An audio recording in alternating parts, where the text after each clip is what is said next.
Bismillahirrahmanirrahim. Assalamualaikum warahmatullahi wabarakatuh.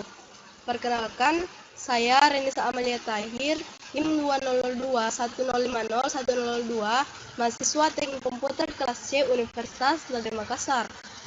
Di video ini, saya akan menjelaskan materi tentang algoritma banker untuk memenuhi tugas pada mata kuliah sistem operasi. Nah, di sini saya akan menjelaskan pengertian dan cara kerja dari algoritma banker ini. Yang pertama, saya akan menjelaskan pengertian algoritma banker. Algoritma banker dikemukakan oleh Edgar W. Dijkstra dan merupakan sebuah strategi untuk menghindari deadlock. Algoritma ini disebut algoritma banker karena memodelkan banker di kota kecil yang berurusan dengan sekumpulan nasabah yang memohon kredit. Contohnya bertransaksi di bank. Algoritma ini mencegah terjadinya deadlock dengan memutuskan apakah menyetujui atau menunda permintaan sumber daya oleh proses. Ketika sebuah proses meminta sumber daya, maka permintaan tersebut harus diperiksa oleh bankir. Analogi dari algoritma banker dengan sistem operasi adalah: yang pertama, nasabah merupakan proses-proses yang sedang berjalan; yang kedua, uang atau dana yang dimiliki bank merupakan sumber daya; dan yang ketiga, bankir merupakan sistem operasi. Dalam algoritma banker, setiap nasabah memiliki batas kredit, dan apabila seorang nasabah telah mencapai batas kredit pinjaman maksimum, maka diasumsikan nasabah tersebut telah menyelesaikan semua permasalahan bisnisnya dan dapat mengembalikan semua pinjaman kepada bank. Tetapi, ada kalanya seorang nasabah dapat menyelesaikan semua permasalahan bisnisnya dan mengembalikan semua pinjamannya kepada bank sebelum mencapai batas kredit maksimumnya.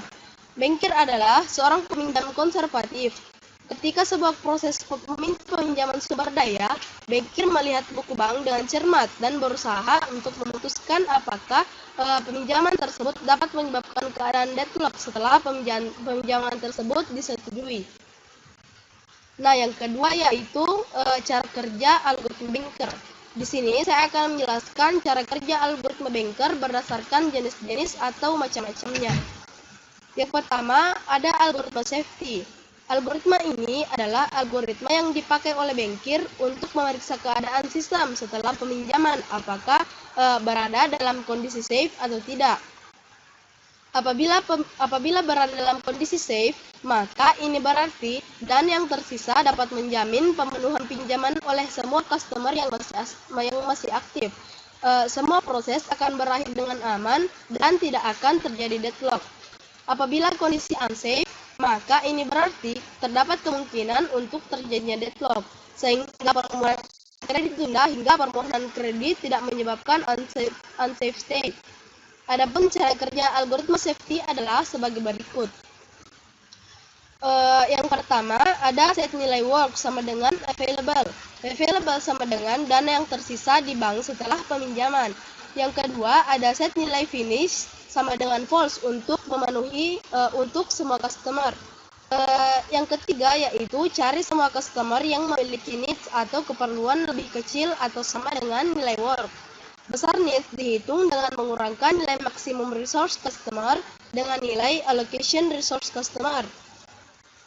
Yang keempat yaitu anggap bank meminjamkan dana sama dengan needs customer, sehingga keperluan dana customer terpenuhi dan customer menyelesaikan semua permasalahan bisnisnya dengan mengembalikan semua kreditnya ke bank.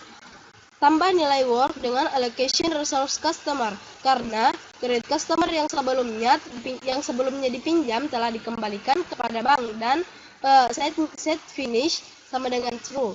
Apabila tidak ada lagi customer yang memiliki needs lebih kecil sama dengan work, maka periksa apakah semua finish bernilai true. Apabila semua finish bernilai true, maka kondisi setelah peminjaman adalah safe. Apabila tidak, maka kondisi setelah peminjaman adalah unsafe. Yang kedua yaitu algoritma resource request. Algoritma ini dipakai bankir untuk menentukan apakah peminjaman sumber daya disetujui atau ditunda. Algoritma ini dieksekusi oleh bankir setiap terjadinya permohonan kredit atas resource oleh customer. Adapun cara kerja dari algoritma resource request ini adalah sebagai berikut. Cara kerja dari algoritma resource request ini ada 4. Yang pertama, jika permohonan kredit atau request lebih besar dari sisa resource pada bank atau available-nya, maka permohonan kredit itu ditunda atau dipending dulu.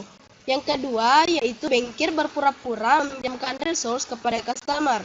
Available resource pada bank dikurangi dengan besar request-nya. Yang ketiga, yaitu jalankan algoritma safety. Dan yang terakhir, apabila algoritma safety menghasilkan keadaan safe, maka realisasikan permohonan kredit. Apabila algoritma safety menghasilkan keadaan unsafe, maka permohonan kredit itu ditunda. Baik, itulah tadi penjelasan mengenai materi tentang algoritma banker dari saya. Kurang dan lebihnya mohon dimaafkan. Wallahu ta'ala sholihin. Wassalamualaikum warahmatullahi wabarakatuh.